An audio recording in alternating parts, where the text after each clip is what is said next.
Well, good morning and welcome to Caring for the Ministry Leader's Soul. This is your fearless leader, Professor Jefferson M. Williams, coming to you from the remote location of Little Chenoa, Illinois in central Illinois.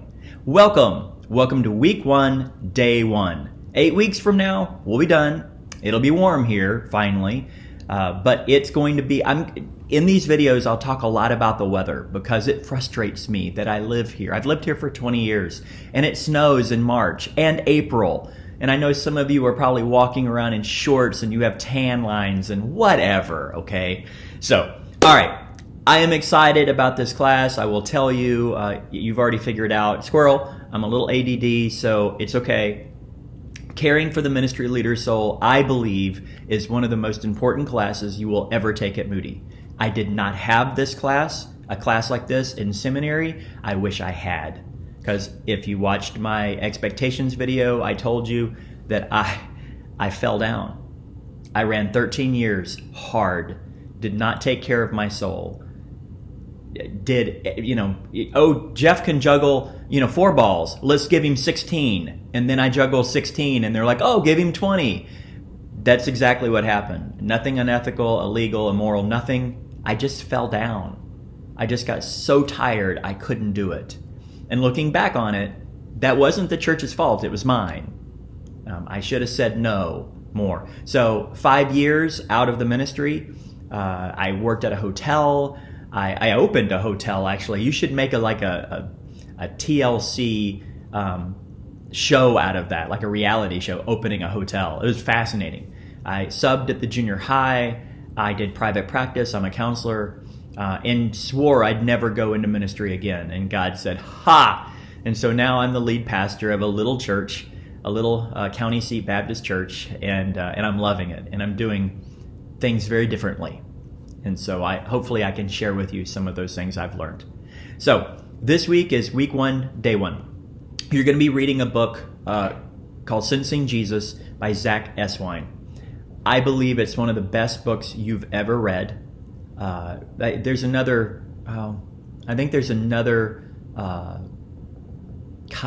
title to that. They've retitled it, I think. But that's when you're supposed to be reading Eswine. Same thing happened to him. He was speaking at conferences. He was rolling in his ministry and came home and his wife said, I don't want to be married to you anymore. And his whole world fell apart. And it's one of the deepest, realest, rawest books, and I think it's going to minister to your soul big time. Now, Drew Dyke wrote an article called War and Peace that you're going to read. That was in 2011. Let me give you some context for that. It's about Tullian Tavichian. Maxine, actually, my wife, grew up at Coral Ridge Presbyterian Church. That's D. James Kennedy Church. And Tullian, Billy Graham's grandson, took over that church. And we were there. We were at that church 2 weeks before Tullian resigned.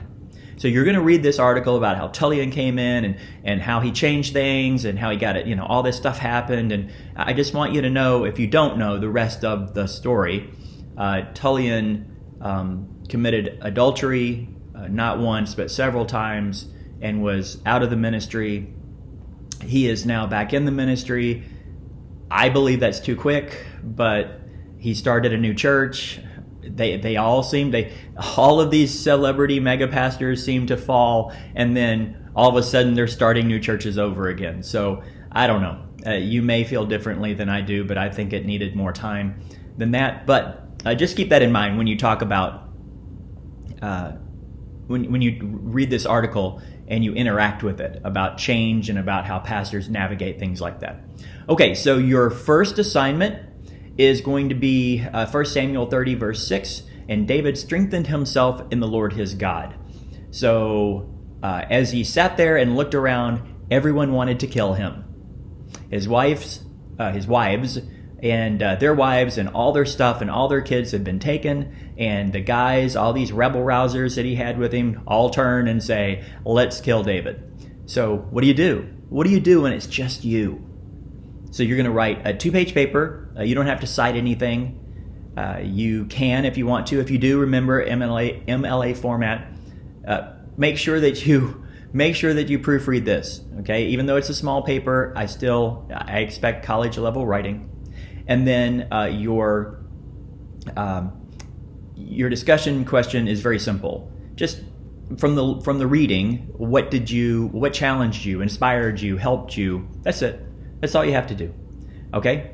So I did put a question in the Global Cafe. How is your church handling the pandemic? Are you meeting? Are you live streaming? Are you doing multiple services? Have you canceled? I'd be very interested to know how you're handling that. And let me remind you, as always, that this class does not replace your walk with Jesus. And if you need to talk at any point during this class, call me. I'm available. I'll talk as much as you want. Okay? So that's it. Week 1, day 1. Let's do week 1 together. Onward and upwards.